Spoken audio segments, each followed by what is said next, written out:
Hi guys, it's TechBoy here in another video. This video is my top 5 Apple TV 4th generation predictions. If you look around on the internet recently, you may remember that Apple has basically graduated the Apple TV from the hobby category because it's now got its own separate lineup, just like the Mac, the iPhone and the iPad do, and the iPods.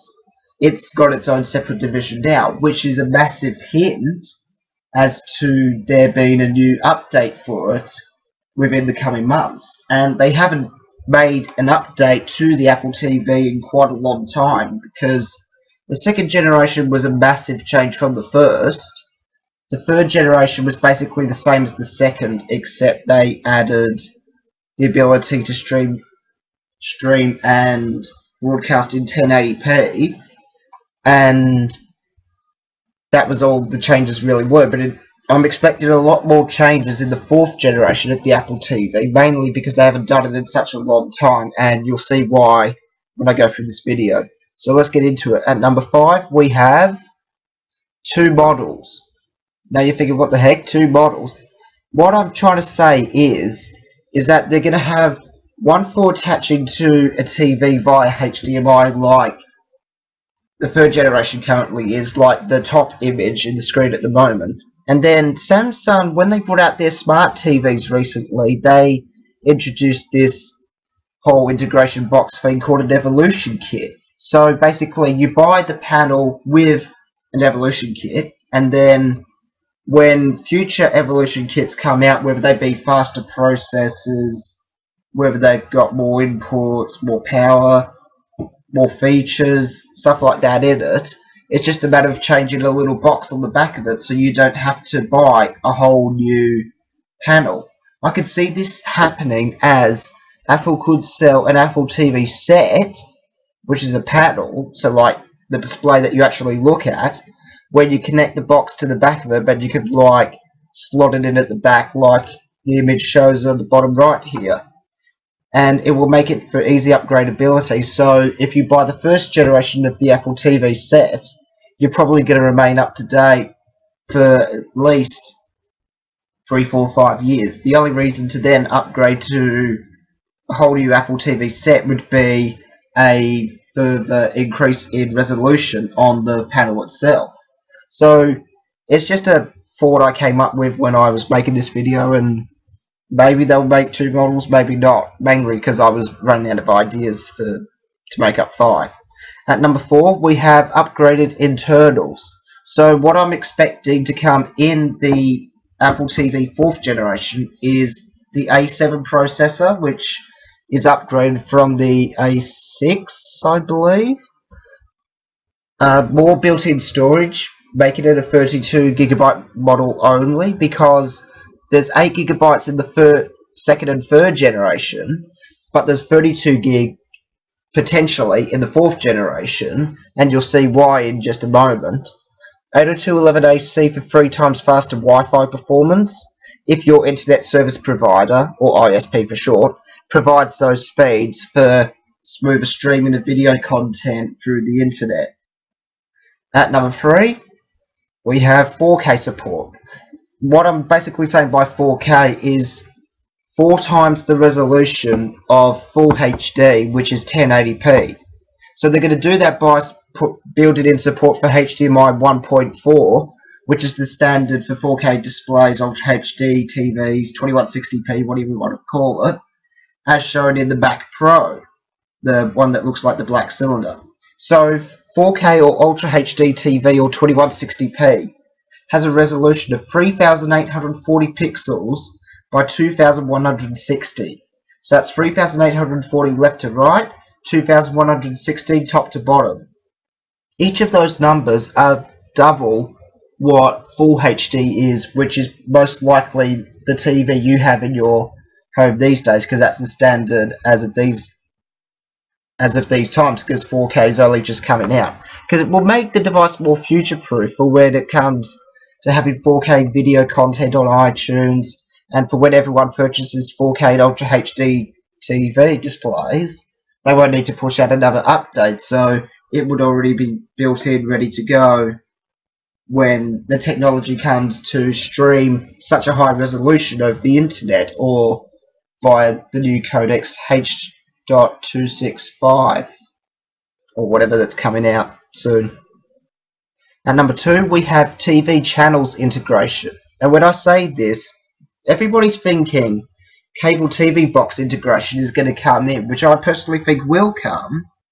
But I'm more thinking they should integrate the ability to have free-to-air TV stations for your local livable area, like where you live in the world, via the aerial port like you normally put into the back of a set-top box or digital TV.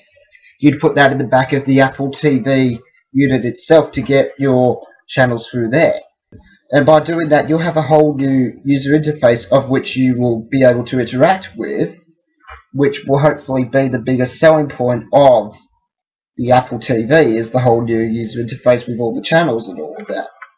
And having all of the TV through one box makes life a lot easier, even if it's watching free-to-air TV stations, watching it through the cable box, streaming video via the internet, AirPlay integration from iPhones and iPads, and playback content in iTunes library via home sharing. You don't need to change your video input on the TV. It will all be in one box and you won't need to change stations at all. Maybe you'll have to change it for like a video game console, but you can't have every single thing in the box itself. But maybe they will build integration in for it, but we just don't know, and I'm not expecting that to happen. If anything, it will be what's on this list here. And finally, at number 1, we have the App Store. Now, if you recall when I said before in the 4th feature I was expecting, I said 32GB model. That was mainly because of the App Store, because 8GB in the 2nd and 3rd generation was purely just to be there for streaming purposes. So once you've stopped the streaming, it will just cut off, because 8GB is a massive amount. It will never top that. But making it 32GB model as standard, no more, no less, will have enough space for everyone to fit apps from the App Store on the Apple TV box itself. And it should have its own dedicated App Store, and Apple should release its own SDK or software development kit for app developers who are doing it for the iPhone and the iPad, and some who are even doing it for the Mac at the moment, to design applications in 1080p for when they do a software update for the 2nd and 3rd generation, mainly the 3rd generation because that supports 1080p, and also support for 2160p, 4K, Ultra HD TV, whatever you want to call it. It's all the same thing for the content, as that will be the pixel resolution of the TVs that use the Apple TV hardware, because Apple can't bring out their own unique resolution to make themselves different from everyone else. Like the latest iPhone is 1136 by 640.